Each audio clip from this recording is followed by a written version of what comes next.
હરે વીરા ભગત કહેવાય વીરા ભક્તિ કરી જાય પૂજા પાઠ કરે નવ માસ આપણી સેવા કરે એને ભગત કહેવાય આ લાડુના જમતા થાળીના છૂટા માર વારે એને ભગત ના કહેવાય એને દુશ્મન કહેવાય દુશ્મન હરે વીરા તે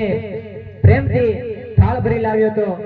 તેનો મેં થાળ ગ્રહણ ન કર્યો એટલા માટે ક્રોધે ચડાઈ અને એને મને છૂટા લાડુનો ઘા કર્યો એટલા માટે વીરામાં લલાટ ફૂટ્યા છે તો વીરા ભક્તથી ભૂલ થાય વાત સત્ય છે માટે મેં જેમને ભક્ત માન્યા છે તેમને તમારે પણ ભક્ત માનવો પડશે વીરા આ વાત તો કદાપી સત્ય નથી લાય તારા દુશ્મનને મને સોંપી દે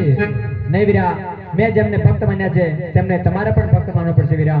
અરે વીરા આ વાત તો કદાપી સત્ય ના બને લાય દુશ્મનને મને સોંપી દે નહીં તો તારે મારો માર પણ કરવો પડશે હર વીરા તમારા હળની તાકાત દર્શાવો બાકી એ વાત કદાપી સત્ય નથી જોઈ લે વીરા આ તારા ભાઈ હળદારી હળની અંદર કેટલી તાકાત છે ભલે વીરા હરે વળદેવ ભાઈઓ કે હાય વળદે હતારે કે હાય હરે સાડાવે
લડાઈની અંદર આજ મોટા ભાઈની હાર થઈ છે ને નાના ભાઈની જીત થઈ છે તો અત્યારે મને સોના દારિકાની અંદર બોલાવવાનું કારણ